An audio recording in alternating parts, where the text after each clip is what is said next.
शान्ताकारं भुजगशयनं पद्मनाभं सुरेशं विश्वाधारं गगनसदृशं मेघवर्णं शुभांगं लक्ष्मीकान्तं कमलनयनं योगिभिध्यानगम्यं वन्दे विष्णुं भवभयहरं सर्वलोकैकनाथं।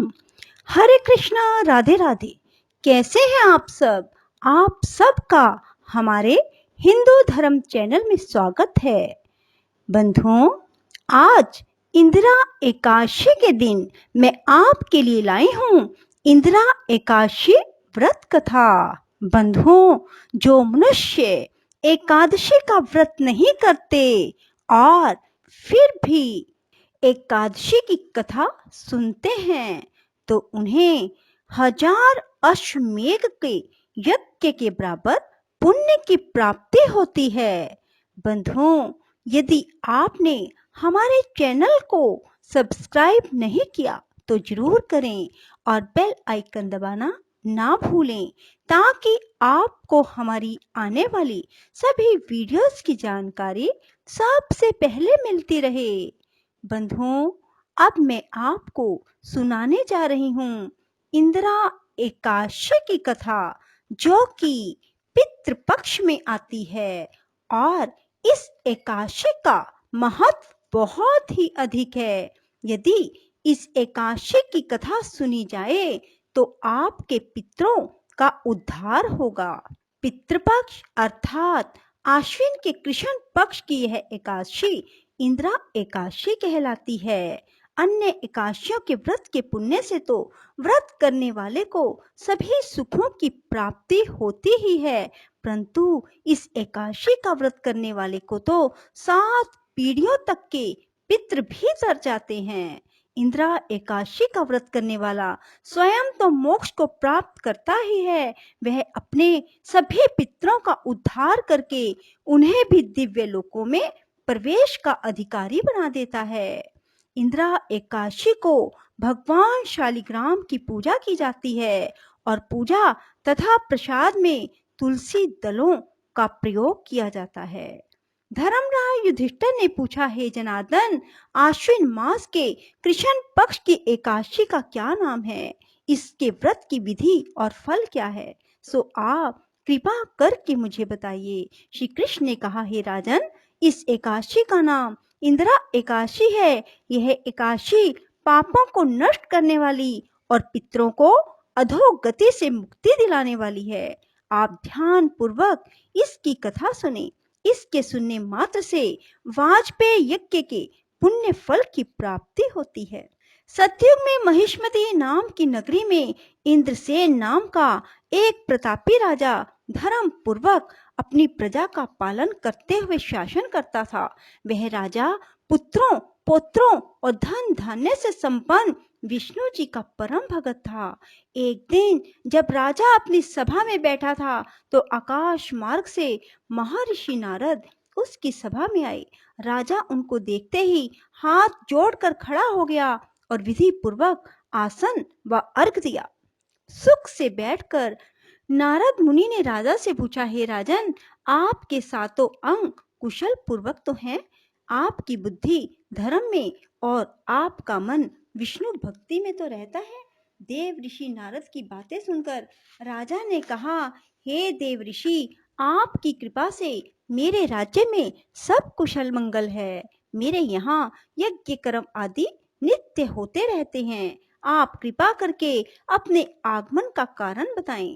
तब नारद जी कहने लगे, हे राजन, आप आश्चर्य देने वाले मेरे वचनों को सुनो।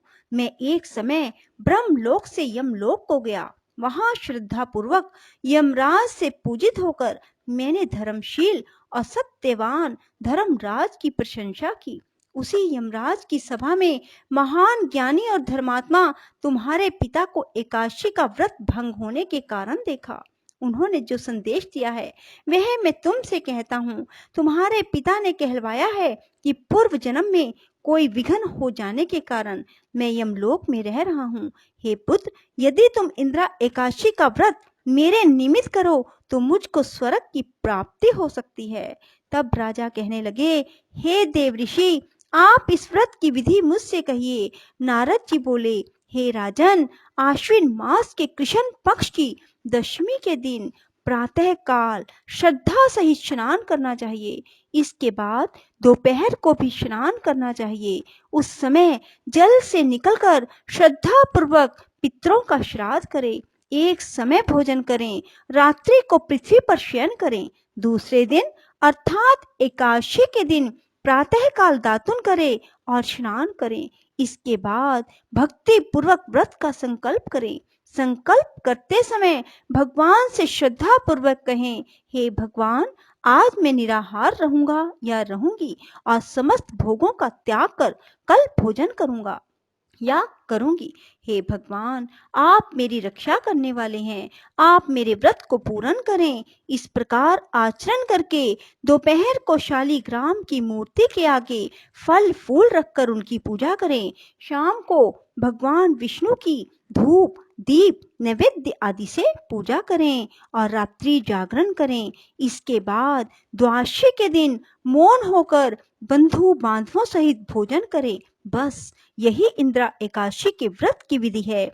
हे राजन, यदि तुम भक्ति भाव से इस एकादशी के व्रत को करोगे, तुम्हारे पिता अवश्य ही स्वर्ग को प्राप्त होंगे। देव ऋषि नारद जी राजा को यह उपदेश देकर अंतर्ध्यान हो गए। राजा ने इंदिरा एकादशी के आने पर बंधु बांधवों और दरबारियों सहित इस व्रत को किया। व्रत के प्रभाव से आकाश से पुष्पों की वर्षा हुई और राजा का पिता यमलोक से गरुड़ पर चढ़कर स्वर्ग को गया। राजा इंद्रसेन भी एकादशी के व्रत के प्रभाव से इस लोक में समस्त सुख भोग कर अंत में स्वर्ग लोक को प्राप्त हुए। श्री कृष्ण भगवान ने अंत में कहा, हे धर्मराज युधिष्ठिर, यही इंदिरा एकादशी का महात्म है। इस कथा के पढ़ने व सुनने मात्र से ही समस्त पाप नष्ट हो जाते हैं और अंत में स्वर्ग लोक की प्राप्ति होती है। श्री कृष्ण गोविंद हरे मुरारी, हे नाथ नारायण वासुदेवा। श्री कृष्ण गोविंद हरे मुरारी, हे नाथ नारायण वासुदेवा। श्री कृष्ण गोविंद हरे मुरारी, हे नाथ नारायण वासुदेवा। श्री कृष्ण गोविंद हरे मुरारी, हे नाथ नारायण वासुदेवा। श्री कृष्ण गोविंद हरे मुरारी, हे नाथ नारायण वासुदेवा। श्री कृष्ण गोविंद हरे मुरारी, हे नाथ नारायण वासुदेवा। श्री कृष्ण गोविंद हरे मुरारी, हे नाथ नारायण वासुदेवा। श्री कृष्ण गोविंद हरे मुरारी, हे नाथ नारायण वासुदेवा। श्री कृष्ण गोविंद हरे मुरारी, हे नाथ नारायण वासुदेवा। श्री कृष्ण गोविंद हरे मुरारी, हे नाथ नारायण वासुदेवा। श्री कृष्ण गोविंद हरे मुरारी, हे नाथ नारायण वासुदेवा। श्री कृष्ण गोविंद हरे मुरारी, हे नाथ नारायण वासुदेवा।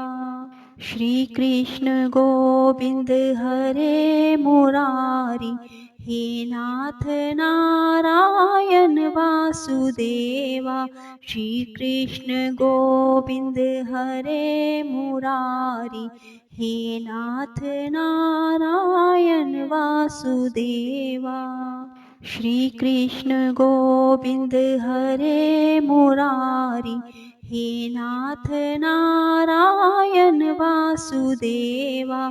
श्री कृष्ण गोविंद हरे मुरारी, हे नाथ नारायण वासुदेवा।